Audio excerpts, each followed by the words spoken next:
galera, tá entrando no ar a nossa segunda e última edição desta terça-feira, como sempre, com muitas informações para vocês. Like no começo do vídeo que me ajuda bastante. Tá chegando pela primeira vez aqui no canal, já se inscreva, ative o sininho das notificações e sigam o nosso perfil oficial no Instagram, beleza? Bom, galera, para poder começar o vídeo, vamos atualizar para vocês o vídeo anterior. A gente pegou como base a matéria do Globoesporte.com, do Tébaro Schmidt e do Rafael Zarco, para comentar a situação da dívida que o Vasco teria com o atual elenco, sendo as duas maiores ali com o Dimitri Payet e João Vitor, ambas essas dívidas ali ainda de luvas, contraídas ainda lá na contratação dos mesmos no período da 777. O Vasco fez uma nota rebatendo essa matéria publicada pelo Globoesporte.com, que eu reproduzi para vocês aqui no canal. Vamos ler a nota do Vasco e eu faço aqui algumas observações.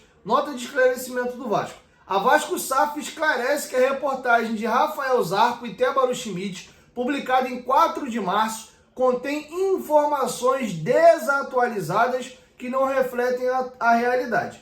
Todos os salários e direitos de imagem dos atletas do atual elenco estão rigorosamente em dia, desde o início da nova gestão. Além disso, o trabalho de reestruturação das dívidas deixadas pela 777 segue em andamento. A matéria menciona valores que supostamente seriam devidos a alguns jogadores, o que distorce os fatos e prejudica a reputação do clube. Esses dados foram extraídos de um documento de outubro de 2024, referente a um processo de mediação que incluía valores vencidos e a vencer, ou seja, que não constituíam dívida naquele momento.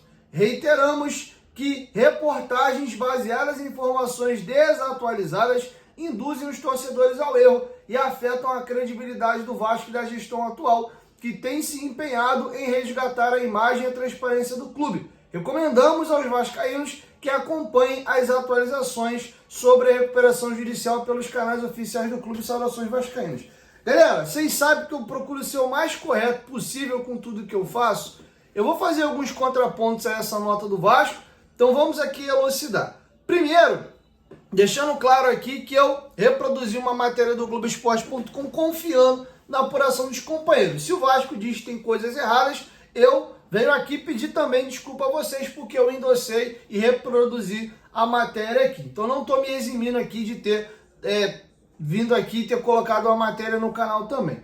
Porém, eu gostaria de fazer alguns contrapontos que no mínimo o Vasco não elucidou e algumas coisas ali que não é bem assim também, e eu vou explicar do que se trata. Primeiro, uma coisa que me chama a atenção na nota, a nota do Vasco diz assim: todos os salários e direitos de imagem dos atletas estão rigorosamente em dia desde o início da nova gestão. Pera lá, o Vasco pouco mais abaixo confirma na própria nota de que isso é um documento de outubro, que continha valores a vencer e vencidos. O próprio Vasco confirma a veracidade dessas informações, ele só diz que essas informações estão desatualizadas. E quando a gestão diz que desde o início da gestão nunca teve, tudo sempre esteve em dia com relação aos atletas, há uma contradição. Se o documento é oficial e é confirmado pelo próprio Vasco de que é de outubro e a própria nota do Vasco diz que nessa planilha tinham valores vencidos e a vencer, então já existia sim pendência. A gestão pode alegar que essa pendência vem ainda no período da 777, e não que quando ela chegou, ela deixou de honrar algum valor mensal. Então tem aqui uma pequena contradição. Outro detalhe, a matéria do GE, ela fala sobre luvas e direito de imagem. Hora alguma a matéria fala sobre salário. Não existe o tema salário na matéria. E com relação até mesmo a luvas, são pouquíssimos jogadores dentro da matéria que tem luva, inclusive algumas de valor irrisório. Capasso, Juan Esforza, o Coutinho sim, tinha uma luva ali na casa de 550 mil reais. Enfim, inclusive, a matéria traz informação de que o Vasco quitou a dívida que o Vasco tinha ali de luvas com o Paulo Henrique Verratti e também o Galdames. E até trouxe essa informação para vocês aqui no canal. o Vasco meio que tomou uma pernada de anão ali de quem gerencia a carreira do Galdames, porque o Vasco havia feito um acordo, ó, eu quito com você aqui 2 luvas atrasadas para facilitar a saída dele. Ele estava com proposta do São Lourenço, você sai do Vasco, acerta com o novo clube, no ato que for sacramentada a negociação, eu te pago essa última parcela de luva pendente. Calhou que o Vasco pagou essas 2 luvas, o negócio não acertou, quem cuidava da carreira dele preferiu que ele ficasse no Vasco, e o Vasco acabou regularizando uma pendência ali, antecipando, contando com a saída do jogador que não confirmou. Enfim, o Vasco não nega que existam luvas atrasadas. Luvas atrasadas. O que o Vasco confirma é que tudo está negociado. Então, vamos deixar claro aqui. Trouxe a nota do Vasco. O GE não se pronunciou ainda depois sobre a nota do Vasco. E queria também pegar um comentário final aqui a respeito da nota do Vasco. O Vasco diz o seguinte no final da nota. Deixa eu pegar para vocês aqui. Finalzinho. Recomendamos que os vascaínos acompanhem as atualizações sobre a recuperação judicial pelos canais oficiais do clube. A gente sabe que sempre nós temos o bom jornalismo e o mau jornalismo. E nem sempre o clube passa todas as informações para o grande público. Então dizer que a torcida só deve se informar com relação à recuperação judicial via clube eu não acho correto. Mas é óbvio consultar o clube, buscar sim as informações oficiais do próprio Vasco e que o Vasco seja transparente e traga cada vez mais informações a respeito disso. Gostaria até que o Vasco atualizasse a nota e complementasse com essas questões, porque, de novo, com relação ao que foi citado aqui de luva, a nota do Vasco, hora alguma, fala. Ela só fala que não há atraso de direito de imagem e também de salário. Lembrando que direito de imagem e salário é a mesma coisa, né? Os clubes usam um pouco o artifício do direito de imagem para se precaver em alguns casos de evitar que o jogador saia de graça do clube. Exemplo, tem um jogador que ganha 1 milhão, aí às vezes o salário dele na carteira é um valor mais baixo, sei lá, dos 1 milhão ali, 200 mil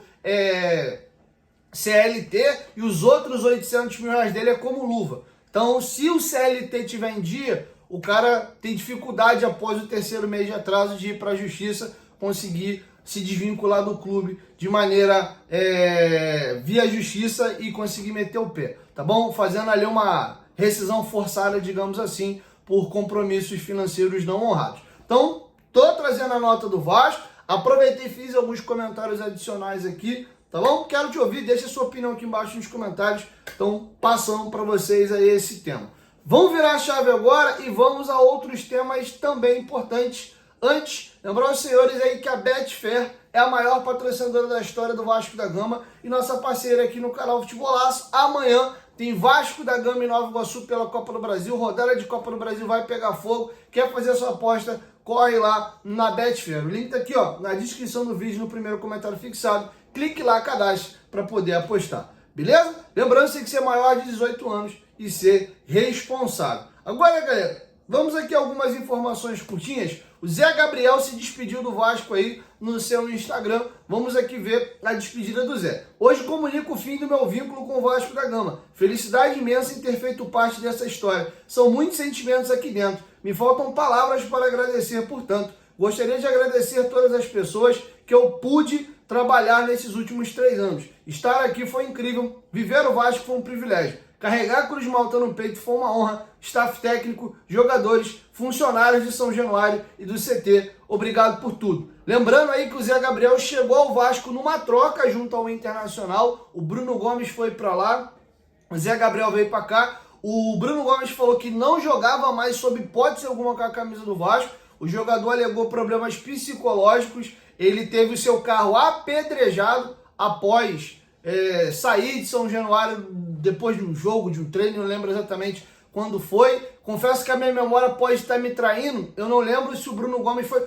O Bruno Gomes foi trocado no final de 21 para início de 22. Inclusive, na estreia do Fernando Diniz, o Vasco vencia o jogo por 1-0. Bruno Gomes comete um erro bobo e o Vasco acaba tomando um gol ali. Ele teve algumas expulsões também tolas ali na Série B. O clima para ele ficou pesado. Ele começou a sofrer algumas ameaças e teve o carro apedrejado saindo de São Januário após um jogo. E aí ele falou que não jogava mais no Vasco, quando vira 21 para 22, e aí ocorre essa troca entre Zé Gabriel e Bruno Gomes. Zé Gabriel tinha tido uma falha grave, num lance que ele erra lá e sai um gol, não lembro se foi num Grenal, mas o jogador também ficou sem clima lá e veio trocado. O Zé Gabriel foi fundamental para o Vasco em 2023, ele foi titular naquele tripé de meio de campo do Ramon Dias, ele era o primeiro volante, o Praxedes era o volante pela esquerda e o Paulinho era o volante pela direita. Pasme, o Jair era reserva nesse meio de campo e ele teve bons serviços prestados. A grande cagada aqui foi que, ao renovar o contrato do Zé Gabriel, a 777 botou um salário absurdo, ele ganhava R$500 mil por mês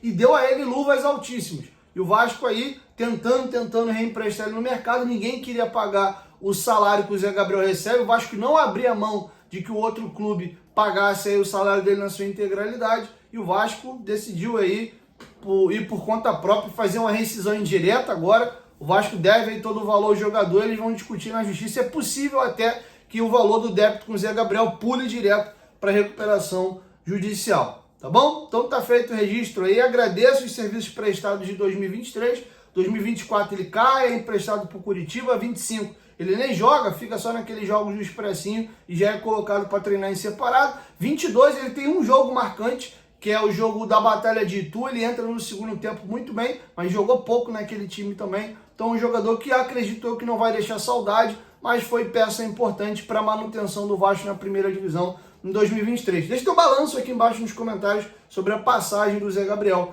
com a camisa do Vasco da Gama. Beleza? Ainda na batida aqui de informações curtas, o Rodrigo Vidagra, volante que pertencia ao River Plate, chegou a ser especulado no Vasco aqui. O jogador foi comprado aí por 10 milhões de euros junto ao Tajeres de Córdoba. O jogador foi negociado agora com o CSKA da Rússia. 4 milhões de dólares fixos, mais $1 milhão por metas batido. O River tomou um prejuízo legal aí.